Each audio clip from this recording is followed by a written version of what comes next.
Hola, ¿qué tal? Soy el doctor Rafael Rojas. El tema que voy a revisar en esta presentación es el de trastornos degenerativos de la columna vertebral. Para esta presentación no tengo ningún conflicto de interés. En esta presentación revisaré de manera muy breve cuál es el impacto clínico de los procesos degenerativos de la columna vertebral, la anatomía, utilizando resonancia magnética y tomografía computada, sobre todo en la columna lumbar. Revisaremos algunos diagnósticos diferenciales y finalmente los puntos importantes relacionados con esta presentación. Las lesiones de tipo laboral son las causas principales del dolor bajo de espalda, aunque sabemos que los procesos degenerativos contribuyen a incrementar el número de este tipo de pacientes. Vemos aquí una mielografía por CT que demuestra conducto lumbar estrecho y obliteración principalmente del neuroforamen izquierdo. Los trastornos degenerativos de la columna vertebral producen dolor lumbar bajo de espalda y sabemos que esta es la principal causa de discapacidad entre los 19 y 45 años de edad. También es la causa más común que se encuentra relacionada a pérdidas de días laborales.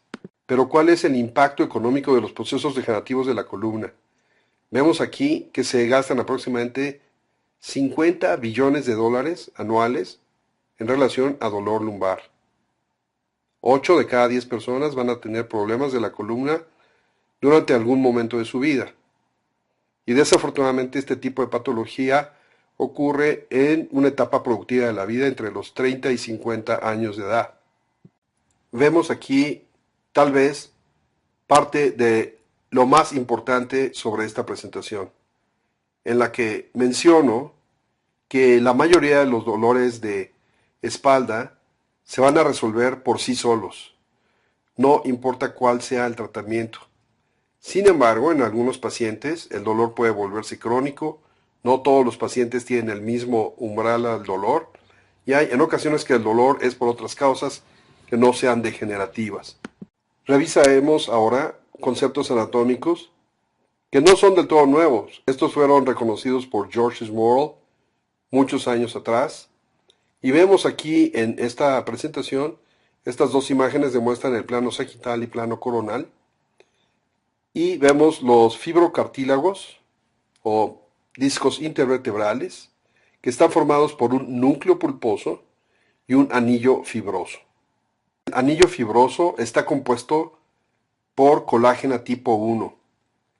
Esta estructura puede ser afectada ya sea por trauma repetitivo, ya sea procesos inflamatorios y también cambios mecánicos y bioquímicos. El anillo fibroso circunda al núcleo pulposo y está formado aproximadamente por más o menos 11 anillos concéntricos en donde existe colágeno tipo 1 y las fibras de Sharpey. El núcleo pulposo está compuesto primariamente de protoglicanes y colágeno tipo 2. Esta estructura tiene la capacidad de absorber y distribuir la carga, así como el peso del paciente, y funciona como una especie de amortiguador. En esta imagen, en el dibujo, vemos flechas que indican cómo se distribuyen las cargas en el núcleo pulposo y cómo se pueden proyectar hacia el foramen intervertebral o en la porción anterior de la columna vertebral o bien hacia los platillos intervertebrales, que de manera crónica puede producir un fenómeno que se conoce como osteocondritis y que también se llama nódulos de Schmorl. La historia natural de la enfermedad discal es bien conocida. George Schmorl mostró de manera muy atinada cuáles son los diferentes tipos de compresión discal que se proyectan hacia la raíz nerviosa una vez que hay una lesión en el disco intervertebral y que va a liberar colágena, la cual a su vez produce un fenómeno químico que rodea la raíz y puede producir que esta colágena produzca cambios fibróticos alrededor de la raíz y se fije a la raíz. con cambios de tipo fibroso. Es decir, no necesariamente un paciente tiene que tener cirugía para producir fibrosis alrededor de la raíz nerviosa. El disco se proyecta hacia la raíz, la comprime, la desplaza e inclusive parte del disco puede estar libre comprimiendo a la raíz. Cuando hay una compresión discal existe una fase aguda en la cual el fragmento discal o el disco comprimen y desplazan a la raíz. Posteriormente, el disco se va acomodando o sufre cambios alrededor de la raíz nerviosa, pero también el disco vertebral se va haciendo cada vez más pequeño y llega un momento en que el disco y la raíz pueden estar en el foramen neural, pero sin una real compresión de la raíz. Es por este motivo que durante la historia natural del proceso degenerativo del disco, como acaba a su extrema derecha, en la parte inferior en el dibujo, vemos cómo está la raíz, el disco protruido, pero ya sin compresión en la raíz.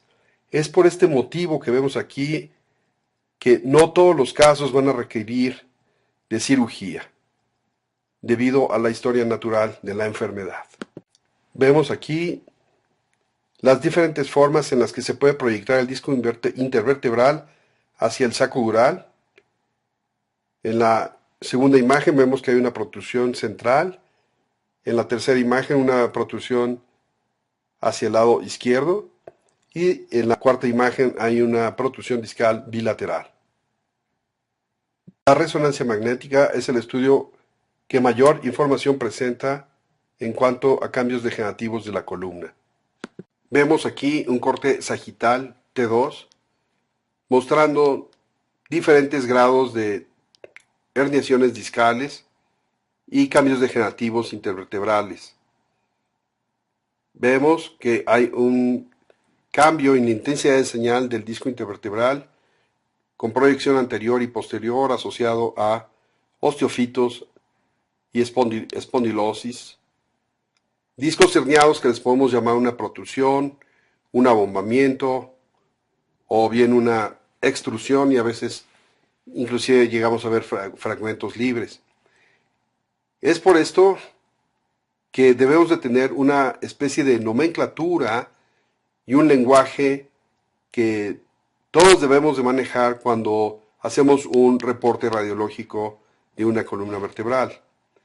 Esto es para que exista un entendimiento entre los clínicos y poderle explicar al paciente de una mejor manera cuál es el problema clínico de tipo degenerativo que presenta. Para este fin les sugiero que vean las diferentes referencias que les voy a mostrar. La inicial fue emitida por múltiples sociedades de columna y sobre todo por la Sociedad Norteamericana de Neuroradiología, la Sociedad Americana de Radiología de Columna y la Sociedad Americana de la Columna. En esta nomenclatura se hace la clasificación de la patología lumbar de tipo degenerativo, la cual fue emitida desde el 2001 y hay ya nuevas clasificaciones que ahora les voy a mostrar algunas actualizaciones sobre esta clasificación inicial. La primera actualización para esta nomenclatura se realizó en el año 2003 por todas estas sociedades o asociaciones. Y la más reciente actualización de esta nomenclatura se las presento aquí, el cual fue un artículo de revisión en el Journal of Spine, a la que se le llamó Lumbar Disc Nomenclature, la versión o revisión 2.0, la cual se las recomiendo que por favor la revisen. Los conceptos de la nomenclatura inicial aún siguen vigentes y aquí vemos ejemplos. Cómo puede proyectarse una ruptura del anillo fibroso o bien una hernia discal. La nomenclatura recomienda dividir el disco intervertebral en 4 cuadrantes y ver cómo se puede distribuir el disco, ya sea anterior o posterior, y comprimir el saco dural o bien extenderse a la región neuroforaminal. Vemos aquí los diferentes tipos de hernia discal, la cual puede ser una herniación de tipo focal o bien una herniación de base amplia. En las imágenes de abajo vemos dos ejemplos, el cual puede ser una protrusión y una extrusión discal, o bien un disco que se encuentra abombado de manera difusa y simétrica. La ventaja de la resonancia magnética es que es multiplanar y la proyección sagital es una de las mejores para evaluar el disco intervertebral y su relación con el ligamento longitudinal posterior. Aquí vemos un ejemplo de un abombamiento discal, una extrusión y una protrusión con extrusión y un fragmento libre demarcado con la letra C. En estos dibujos anatómicos vemos áreas importantes que tenemos que reconocer en la imagen por resonancia magnética, sobre todo las diferentes zonas como es la zona central, la zona subarticular, la zona foraminal y la zona extraforaminal. Es importante conocer la distribución de las raíces dentro del saco dural. Vemos en este dibujo, en la proyección oblicua superior, cómo una hernia de disco a nivel de L4-L5 afecta a la salida de la raíz L4. Es importante reconocer siempre esta distribución anatómica cuando leamos los estudios de tomografía computada o resonancia magnética. Esta es una imagen de una mielo-CT en la región lumbar. Los diferentes colores indican la relación de la raíz y el saco dural. En color azul vemos la zona central, en color rosa la región paracentral, en región verde la región intraforaminal y en amarillo la región extraforaminal. En blanco, marcado con la letra TS, el saco dural con medio de contraste, ya que esto es una mielo-CT. Revisaremos ahora algunos casos clínicos. La imagen axial de tomografía computada demuestra un abombamiento discal difuso. El corte sagital T2 demuestra la ruptura del anillo fibroso con desgarro y abombamiento, el cual se observa en la imagen axial de resonancia magnética. En este otro ejemplo vemos la tomografía computada con una protrusión discal y que se confirma con la imagen de resonancia magnética. Las imágenes de abajo representan un caso de protrusión más severa con fenómeno de extrusión. El disco se había migrado hacia abajo, comprime el saco dural en el lado derecho y que se observa adecuadamente por resonancia magnética. Vemos aquí una protrusión que se extiende hacia la región paracentral y parcialmente foraminal del lado izquierdo, correspondiente a una protrusión discal que se aprecia en el corte sagital T2 asociada a ruptura del anillo fibroso y que es menos apreciable en el corte sagital T1. Este es un caso que me parece importante mostrarles. El paciente llegó en julio 24 del 2013 y tenemos un seguimiento hacia octubre 22 del mismo año. Inicialmente vemos una protrusión discal al nivel de L4, L5 y también cambios degenerativos en L5, S1. Pero el principal problema es a nivel L4, L5. La protrusión discal desplaza al ligamento longitudinal posterior. Este paciente decidió no ir a cirugía y posteriormente siguió con muchísimo dolor. La extrusión se volvió mucho mayor y vemos cómo ocupa parte del saco dural con extensión superior y un poquito inferior, y finalmente este paciente acabó con cirugía en la placa a su extremo derecho, en la proyección lateral. Vemos la imagen durante el procedimiento quirúrgico. Hablaremos ahora brevemente de las causas que producen conducto lumbar estrecho o estenosis del conducto espinal, las cuales pueden ser congénitas, adquiridas por trastornos degenerativos, como es la presentación que revisamos, también por espondilolistesis, trauma, como fracturas que producen subluxación, cambios postquirúrgicos y, obviamente, procesos de tipo neoplásico. En ocasiones vemos pacientes que presentan un conducto lumbar estrecho de tipo congénito asociado a proceso degenerativo, como este caso en el que vemos hipertrofia de las carillas articulares, acortamiento de la distancia interpedicular y también las láminas son muy cortas. Además, un disco intervertebral difuso que se proyecta hacia el sacroiliac, produciendo una estenosis severa del conducto raquídeo. En ocasiones, el aumento de la grasa epidural, a lo que conocemos como lipomatosis epidural, puede producir un fenómeno de conducto lumbar estrecho, aunque no siempre estos pacientes son sintomáticos. Recordemos que siempre tenemos que pensar en el diagnóstico diferencial.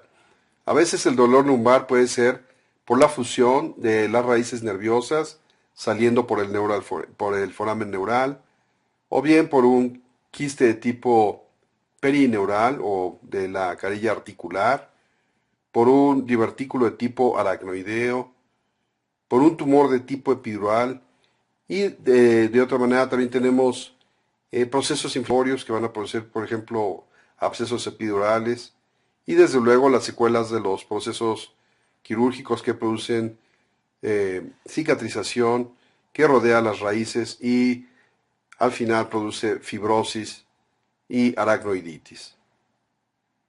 No siempre el disco intervertebral es el responsable del dolor lumbar.